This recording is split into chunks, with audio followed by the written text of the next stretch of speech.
പ്രവാസി പ്രവർത്തകനും എഴുത്തുകാരനുമായ ആർ.ജെ. സജിത്തിന്റെ അഫ്രാജ് സ്വാതന്ത്ര്യത്തിന്റെ ശബ്ദം എന്ന പുസ്തകം ജനുവരി 9 പ്രകാശനം ചെയ്യും. മുൻ ഗോവ ഗവർണർ അഡ്വക്കേറ്റ് പി.എസ്. ശ്രീധരൻപിള്ളയിൽ നിന്നും കവി പി. ശ്രീധരൻ ഉണ്ണി പുസ്തകം സ്വീകരിക്കും.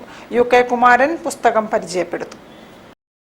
കാലിക്കറ്റ് പ്രസ് ക്ലബ്ബിൽ നടന്ന ചടങ്ങിൽ എഴുത്തുകാരനും മാധ്യമ പ്രവർത്തകനുമായ എ. സജീവൻ അഫ്രാജ് സ്വാതന്ത്ര്യത്തിന്റെ ശബ്ദം എന്ന പുസ്തകത്തിന്റെ കവർ പേജ് പ്രകാശനം ചെയ്തു.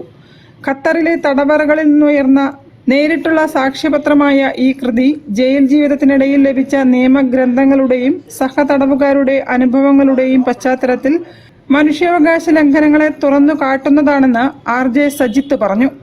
പുസ്തക പ്രകാശന ചടങ്ങിൽ സംഘടിപ്പിക്കുന്ന പുസ്തക ചർച്ചയ്ക്ക് വി.ആർ. സുധീഷ് നേതൃത്വം നൽകും. ടാഗോർ ഫൗണ്ടേഷനാണ് സംഘാടകർ. വേദ പബ്ലിക്കേഷൻസ് ആണ് പുസ്തകം പ്രസിദ്ധീകരിക്കുന്നത്. എൻ്റെ അടുത്തിരിക്കുന്ന ഇദ്ദേഹമാണ് സജിത്ത്. ഇദ്ദേഹത്തിന്റെ ജീവിതത്തിലെ ഏറ്റവും കൈപ്പേറിയ അനുഭവങ്ങളെ കുറിച്ച് ഇദ്ദേഹം ഒരു ഖത്തർ പ്രവാസിയായിരുന്നു, അവിടെ സംരംഭകനായിരുന്നു.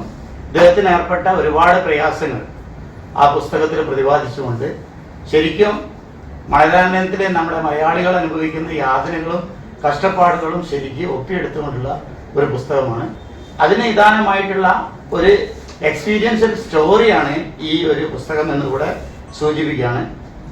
ഈ പരിപാടിയുടെ പ്രകാശനം കഴിഞ്ഞ ഉടനെ തന്നെ വി.ആർ. സുധീഷിന്റെ നേതൃത്വത്തിൽ ഒരു ചർച്ച, ഒരു പാനൽ ചർച്ചയും കൂടെ ഈ പ്രോഗ്രാമിനനുബന്ധിച്ച് നടക്കുന്നുണ്ട്. വാർത്താ സമ്മേളനത്തിൽ നെല്ലിയോട്ട് ബഷീർ, ഷാബു പ്രസാദ് എന്നിവരും സംബന്ധിച്ചു. News bureau, Kozhikode.